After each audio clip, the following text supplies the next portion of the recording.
Weniguma-Swituk était ébloui par les sculptures fascinantes, nées du travail minutieux des vents, aux parures séduisantes, transparence fragile, parsemée de points bleutés.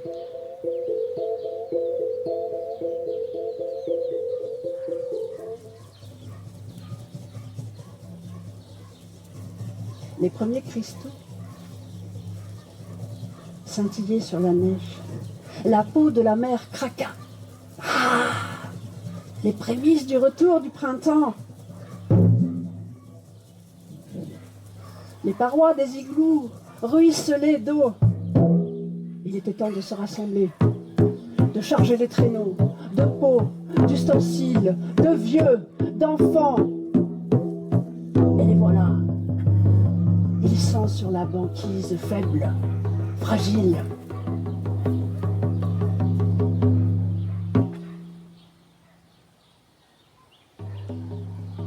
L'étrange géométrie des oiseaux migrateurs accompagna cette petite communauté jusqu'à une plage de galets, libre de neige, au bord de la mer, son peigne de bois en caribou dans la main, et pisse, mon peigne, lisse ma longue chevelure. La communauté savait quand le peigne de Weniguma-Swituk chantait. Eh ouais, oui, parce que là c'était le défilé des prétendants. Ils arrivaient de toute la banquise. La beauté de Weniguma-Swituk était connue de tous. Ils étaient jeunes, richement vêtus, prenaient le chemin pour aller demander la main de Weniguma-Swituk. De la mer arriva sur un kayak effleurant les vagues et comme poussé par les vents, bon, un homme assis, grand, richement vêtu, avec plein d'amulettes sur son torse.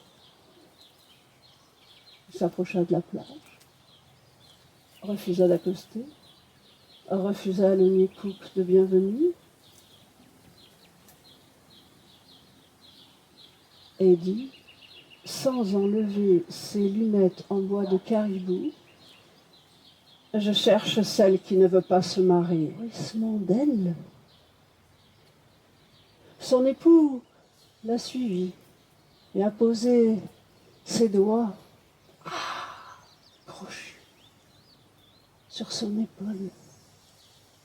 Sur le sol gelé, elle vit l'ombre sombre de deux grandes ailes déployées. Elle se tourna et il enleva ses lunettes et les yeux rouges ailés. Il laissa tomber au sol ses fourrures et sa peau d'homme. Tu me vois tel que je suis. Weniguma-Swituk avait épousé un fulmar boréal, un oiseau de tempête à la magie mauvaise. Alors, elle s'y courir, s'échapper, sauter dans le kayak. Trop tard. Le bec de l'oiseau attrapa sa longue chevelure et s'élança sur la falaise. Et Weniguma-Swituk, telle une marionnette ballottée par les vents, se laissait emporter jusqu'au sommet.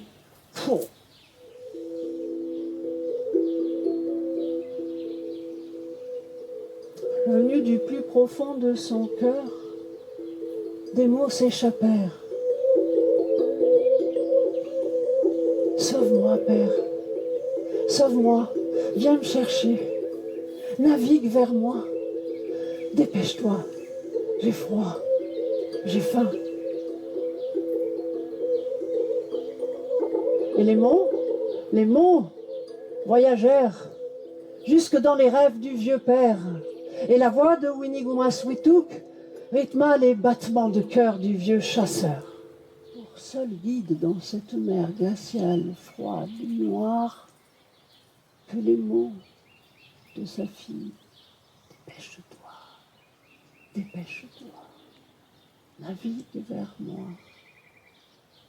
Il alla chercher dans son kayak la corde faite de boyaux de caribou, l'a mis autour de son corps, il s'est approché de la falaise et il s'est arc-bouté aux pierres et à force de ses bras, il est monté,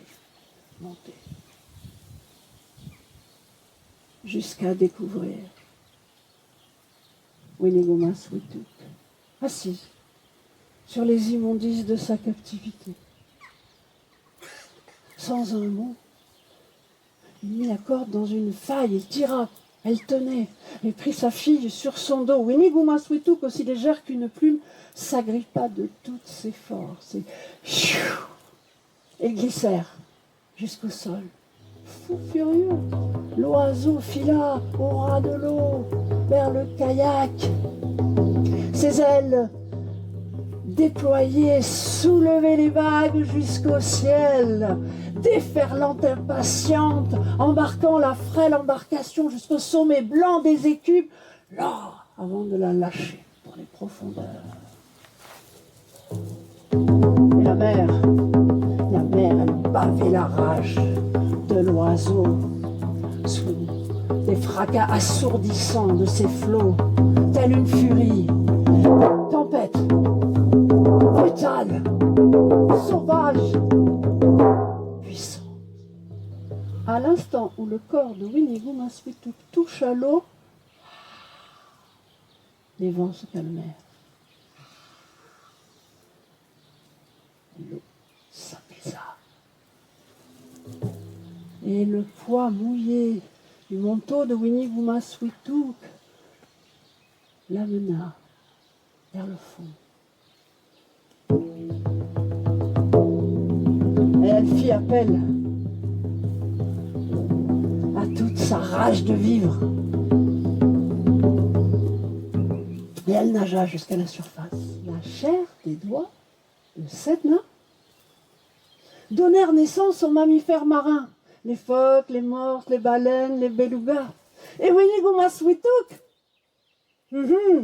elle devint Sedna, la déesse de la mer, gardienne de toute forme de vie qui peuplait l'océan arctique.